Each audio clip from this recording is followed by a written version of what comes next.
This is a concept I've encountered throughout EU4, but let's be honest, it applies to a lot of other games as well. People play tour campaigns in Stellaris, avoiding expansion, focusing on a few planets, even sometimes doing Gaia World 1 planet starts. People play 4-city games in Civ 5 very frequently, and to a lesser extent even in Civ 6, although in 6 the 4-city tour rule is significantly less followed. In EU4 especially, the tour playstyle is a very favoured one. People avoid conquering even when it would be objectively better to do so, playing smaller countries instead of bigger ones, even if they're newer to the game and would benefit greatly from the extra money and resources available to the big countries. Why is that? This isn't exactly limited to EU4 again, but I'm going to be focusing on EU4 as I do view it as my self-proclaimed area of expertise. Well, before we start addressing the big questions, I do have to say a like on the video would be appreciated if you haven't already, and a subscription would be amazing. Playmaker is just straight up taunting me at this point, so we clearly need to put him in his place.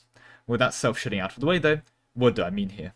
See, if we look at this from a purely numerical point of view, playing smaller countries is pretty much objectively a worse idea. Less land means less money coming in, it means less manpower recovery, it means if you lose a battle or make a mistake, you're punished way harder for it.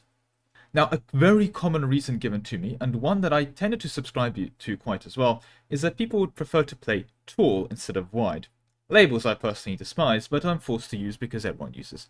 But let's be clear, even constraining ourselves to these labels, objectively, small countries are actually terrible at playing tall. What do I mean by this? Well, the big part about playing tall in EU4 is developing. Normally, the classic culprits of nations that people like to for playing tall are things like Tuscany, or playing as the Netherlands, or even something like England if they want to have a bit of a big attack. But let's focus on the classic examples, the tall Netherlands, the tall Italy campaign, right? And I mean, from an objective point of view, it would seem that these countries will be great at developing. They start with dev cost reductions, but more importantly, they also have access to loads of trade centers they can upgrade within their area, providing dev cost reduction bonuses as well. They're also in Italy, meaning they get the Renaissance significantly earlier, that comes with dev cost, and again, are quite rich, meaning they can disproportionately afford more advisors compared to, say, an equally sized country in a poorer trade node. A similar thing can be said with the Netherlands. They have dev costs inside their ideas, they are on a very rich trade node, namely the English Channel, they have access to plenty of centers of trade within their area, meaning that they naturally work quite well as quote-unquote tall nations. The issue with this kind of analysis is that, well, the issue with this assessment, of course, is that, in a weird way, development has a initially exponential value provided from an extra point of development, but it very quickly starts to hit diminishing returns. What do I mean by this? Well, let's take a look at, for example, Amsterdam, containing 6 production development. If instead we owned 3 provinces with 2 production development, it would make no sense to build 3 workshops on all of them. We'd use up 3 building slots, spend 300 ducats, so invest 3 times as many resources to get the same 0.15 of production. However, spending 3 building slots in the process is worth 300 ducats. If instead we were to build it on Amsterdam in our concentrated development area, this workshop is going to be, well, applying its bonuses to all of our concentrated development, and hence, initially you'd think that concentrating development in a big area is a good thing. And it is, to a point. The issue, of course, is that when it comes to developing, well, it doesn't start cheap for higher development provinces. Like Amsterdam already starts at 50 development, and you're looking at a close province that is a farmland, that is a center of trade, so you're getting a decent chunk of reductions there. And once provinces start to become significantly more developed, say we get Amsterdam to 45, we're now spending 166 monarch points per click, meaning that instead of spending 166 monarch points per click, we could then go click somewhere like Den Haag and get 3 clicks for the price of 1. And this is again on a 15 dev province, without these reductions. Simply put, having development in the province significantly increases the cost of future development, meaning that in a very ironic way, if you want to maximize the gain of development, you want to be developing underdeveloped areas, going up to around 20 development, 30 if you have a lot of dev cost reductions and are trying to get the extra building slots in the process. Because, yes, being more spread out does mean that you're using more building slots to apply the same workshop effects to your nation. But just for existing, a province usually comes with quite a few build slots. On Arctic terrain, that's sometimes reduced, for example, and if you're in grassland or farmland, that's increased. But overall, you're going to get more build slots just for having more provinces. And by having more provinces, it's going to be more provinces that don't get the debuff for, well, having a lot of development on them. See, the Netherlands initially does have a pretty decent chunk of provinces to develop. Looking at simple terrain here, we see there's a very decent chunk of farmland for them to, well, work with. and a reasonable amount of forest as well, woods, which, even though it's plus 15%, isn't that awful to dev either. Unfortunately, the same can be somewhat true as well for Italy, even though it does have a decent chunk of hills and, mountains, they actually don't start awfully developed. For example, Torino starts 17 development, so it's not like you need to dev click it that much as well. And again, there's still a decent chunk of, farmlands to work with, as well as all the centers of trade making it better. The issue, of course, is that, let's just compare it to France, for example. France isn't normally a country associated with playing Tour, and yet it's amazing at it, because it has a lot of, just decent provinces spread out. There's lots of farmland, there's loads of grassland just throughout its territory, and territories it conquers, for example, within Burgundy. There are other sections of territory are again things like woods, which aren't exactly difficult to develop. Overall, their terrain is pretty good. And while the concentration of centers of trade is significantly lower in France than, say, for example, Italy, it doesn't matter that much if there's just so many more provinces to go around. Now, England I won't mention too much here. People know that England is a good country to develop with. There's nothing too new to add there. But let's just not forget how amazing countries such as Poland are for developing. I mean, basically their entire nation is just grassland and farmland throughout their whole thing.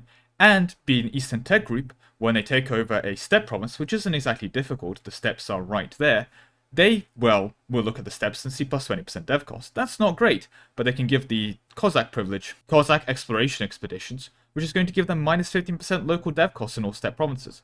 In essence, turning every single one of their steppe provinces into an arid province, or plus 5% dev cost. What this means in practice is that if you're playing a campaign like Poland, you have obscene amounts of land, all of this beautiful, beautiful land, to develop at incredibly bargain rates. Again, you have huge swaths of grasslands, huge swaths of farmland, and huge swaths of, steppe to actually develop. Poland is an amazing country for going Tour in this regard, and this also applies to other Eastern technology groups in the area. Muscovy is amazing at playing Tour, because again, it can dev all those steppes and all these farmlands and all these grasslands for very, very cheap, compared to the Netherlands. Like, of course, they're not going to be getting into the same highest amount to, but they don't need to. The Netherlands will run out of provinces to dev. The Muscovy will not, simply put. But you don't really think about Muscovy and Poland as deving countries. You don't really think about those countries as nations you'd play to play Tour. Another example of this is actually, weirdly enough, Castile. Normally this is associated with either a world conquest type tag, where you need to conquer the world, or a tag that has to colonize a lot. But Castile is a very nice place to develop, having a pretty decent chunk of grassland just all over the shop, and, dry land. Like, of course, there's not that many centers of trade. There's a decent chunk of them, but there's not that many inside the area. And there is a noticeable lack of farmland. But it doesn't matter, because on average, their land is quite good. However, there is one country which is actually just absolutely amazing at playing Tour from an objective get the most out of your dev clicks button. And I don't really see it being talked about in that sense, because you never really played that country Tour. And of course I'm referring to China.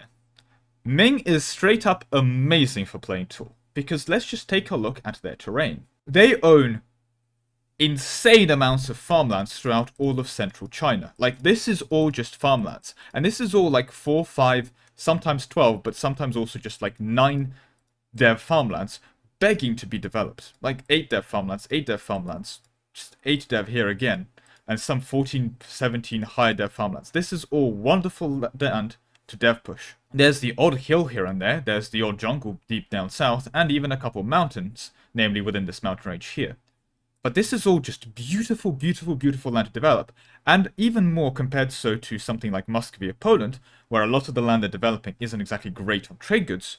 You're in China, you're producing amazing trade goods. This land is full of paper, it's full of silk, it's full of just really, really good trade goods to dev. There's Chinaware, obviously, in China, right? And even though you might be wondering, like, okay, maybe I want grain for Fall Summit, you're not exactly short on grain in China either.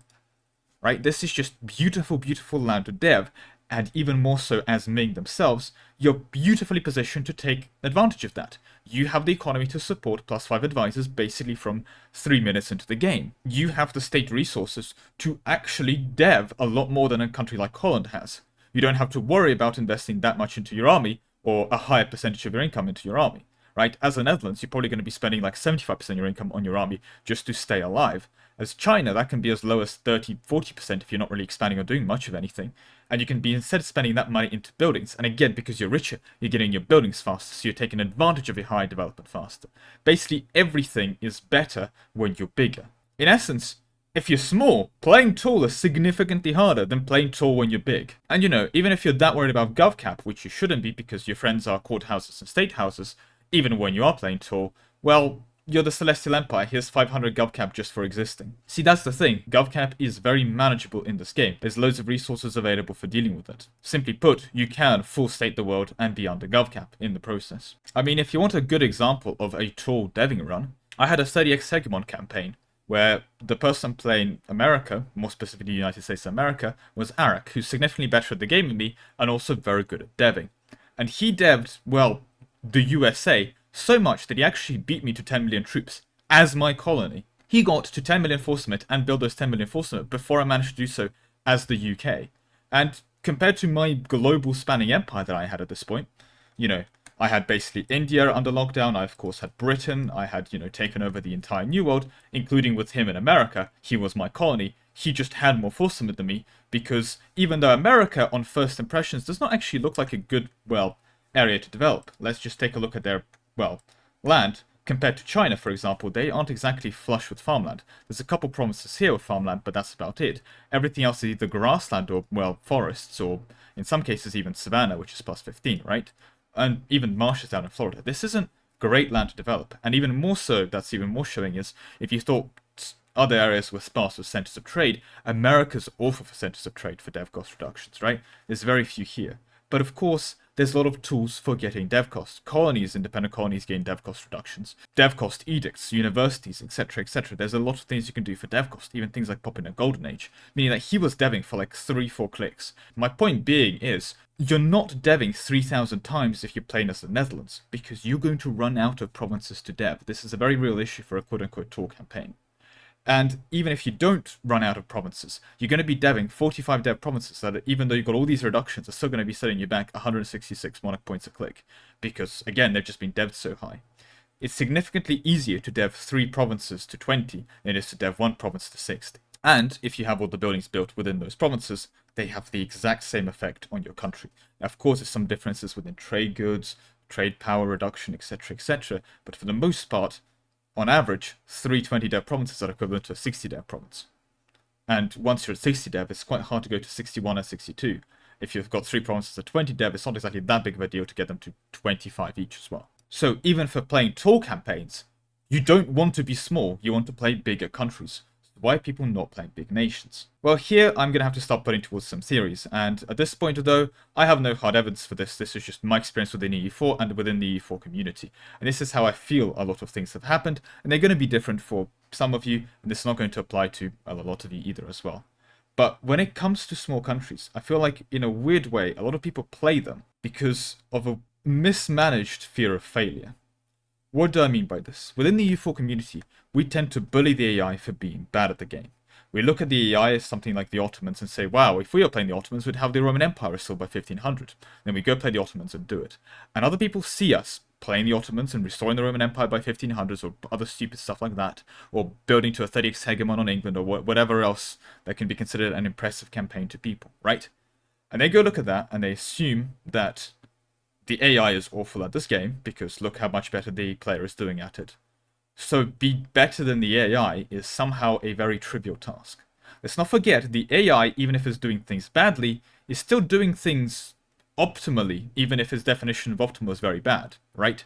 It's still building buildings when it can and when it should, even if those buildings are being built in weird places that are wrong. It's still micromanaging every single army perfectly every single day. Perfectly, of course, by AI definitions of perfectly, not by player definitions of perfectly, but within the domain of what the AI considers perfectly, it is managing every army perfectly at every time. It's not getting distracted by events. It's doing their estates as optimally as it can. Again, it's doing everything correctly. It's reevaluating whether it should change the merchant trade around once every month, not once every decade, or in the case of some players, never, right? Even if all these things end up working out worse than the player for a lot of the time, that's not to say that the AI isn't doing these things, and as a new player, there's a lot of things that you're just probably new to the game and you're not doing, which means that naturally you're going to end up performing, well, worse than the AI. And that's a scary concept in a game like this, where the AI gets very frequently bullied for being awful. Like, no one goes and bullies you if you're trying to learn the game of chess that you're worse than Stockfish playing the game, right? Because, of course, Stockfish is the best. Of course, everyone's going to be worse than Stockfish, right? But for EU4, there's this unreasonable standard of you have to be better than the AI, even when you're just starting out. And in a weird way, I think this is where a lot of people naturally gravitate towards smaller countries. Because what does a smaller country do in EU4? They exist for 5 minutes, they get conquered, and they're removed from the map by 1480, right? By a relatively bigger country. Or they just exist AFK until like the 1600s, where again the same thing happens. They don't really get up to much, they just sit there, right? So, if you're playing someone like the Rassids and you actually unite Arabia, compared to AI Rassids, that's quite impressive still. If you were to play, for example, the Mamluks and you formed Arabia, yes, it's significantly easier to form the Mamluks as Arabia. Yes, the entirety of the Arabians, well, united day one at the start, and they're not united against you, are probably half your force limit. However, that's not going to be that impressive. Doing it as the Rassids suddenly is.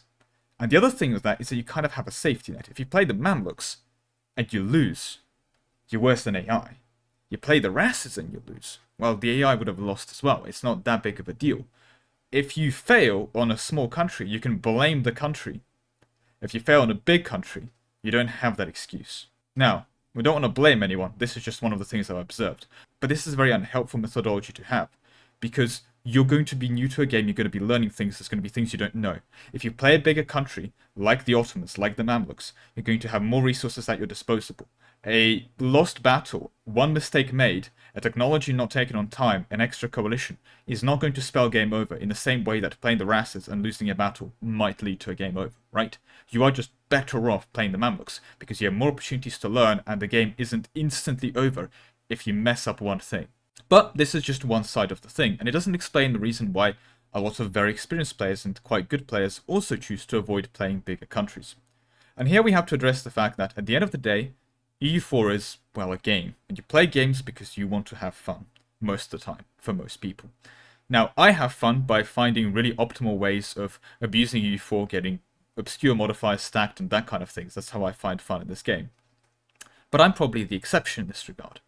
A lot of people find fun in EU4 in different ways, and that's absolutely fine. The thing that we need to realize, though, is that when you're playing a bigger country, like, for example, the Ming, yes, you're able to develop a random farmland province better than the Dutch are, but you have to manage a lot more things, right? You have an inherently much larger country to deal with. You have a lot more provinces that could rise up in revolt than in the Netherlands. And if you're trying to micromanage dev cost modifiers, for example, in your provinces, like ensuring that every province has correctly expanded infrastructure, ensuring that every province has a dev cost edict, etc., etc., etc., well, that's just a lot more provinces to deal with. Inherently, when it comes to foreign diplomacy as well, you border more countries as the Ming than you do as the Netherlands, right? There's just more for you to interact with for things outside your country as well. And that isn't always necessarily fun, right? Yes, there's more opportunities for you to diplomacy things, but that also means there's more things to worry about, more things to micromanage at the end of the day. And so when you're playing a smaller country, there's just less things to do. There's less micro involved, for lack of a better word. And, well, if that's what you consider fun, then fair.